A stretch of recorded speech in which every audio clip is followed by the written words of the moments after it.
Un homme a réussi à se faire embaucher comme commandant de bord alors qu'il n'avait absolument aucun diplôme. Il a falsifié tous les documents. Alors, chef, vous dites, oh, la Lituanie, bon, c'est quand même pas la porte à côté, on n'est pas concerné. Ben non, écoutez bien, puisque cet homme aurait également travaillé pour une compagnie allemande, la compagnie Eurowings, qui dessert toute l'Europe, y compris la France. Alors, la compagnie est en train de vérifier les informations qui ont été fournies à l'époque par le faux pilote. Même chose chez Avion Express, la compagnie lituanienne, qui a déclenché une enquête interne pour savoir comment il a pu être embauché et piloter des Airbus A320 jusqu'à cet été, là, l'été dernier. Alors, rassurez-vous, le faux pilote a été suspendu de ses fonctions. Bon, tout va bien, alors. Super.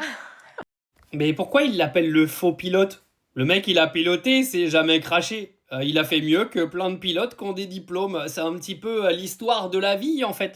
Je sais pas ce qu'on a en France avec les diplômes. Alors ok, le mec, il a fait un truc d'illégal. Moi, je prends l'avion tout le temps. Je vous avoue que j'aimerais bien être rassuré en me disant que le pilote, il a toutes les compétences requises pour piloter un avion. Mais au final, ce gars-là a toutes les compétences requises puisque c'est pas craché. Mais par contre, il va peut-être falloir commencer à se poser des questions quand même, puisqu'il y a quelques années, non, même pas, il y a quelques mois, pardon, ils avaient réalisé qu'il y avait un capitaine, enfin un pilote alcoolisé qui avait piloté des avions, etc. Même un qui était sous l'emprise de la drogue. Il va peut-être falloir faire quelques petites vérifs sur les pilotes avant qu'ils démarrent l'avion quand même, parce que là, ça devient inquiétant, mes chers amis.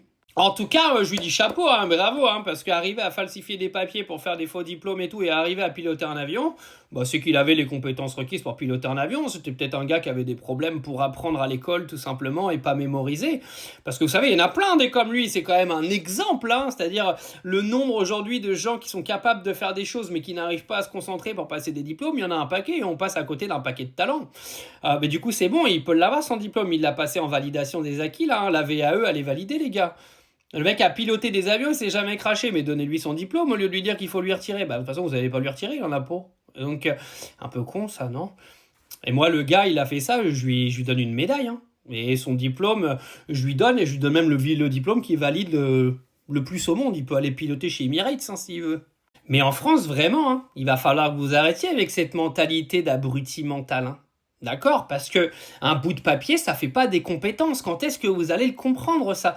Combien de gens ont des bouts de papier dans notre pays? Ils savent pas soigner, ils savent pas enseigner, alors que vous avez des gars qui n'ont pas de bout de papier et qui sont beaucoup plus pédagogues, beaucoup plus, limite, je dirais même qualifiés que beaucoup de propriétaires de bouts de papier qui n'ont jamais eu aucune expérience dans leur vie. Ce pilote-là, moi, je suis désolé, il a piloté des avions, il les a fait atterrir, il n'y a jamais eu de problème. Donnez-lui son diplôme, en fait, c'est quoi le problème? Alors d'accord, falsification de papier, ok, mettez-lui de la prison s'il a besoin, mais une fois qu'il ressort de prison, moi je suis désolé, s'il sait piloter un avion, je veux bien prendre l'avion avec lui, arrêtez de dire, oui, lui il est diplômé, il est meilleur. Mentalité de baltringue, ça.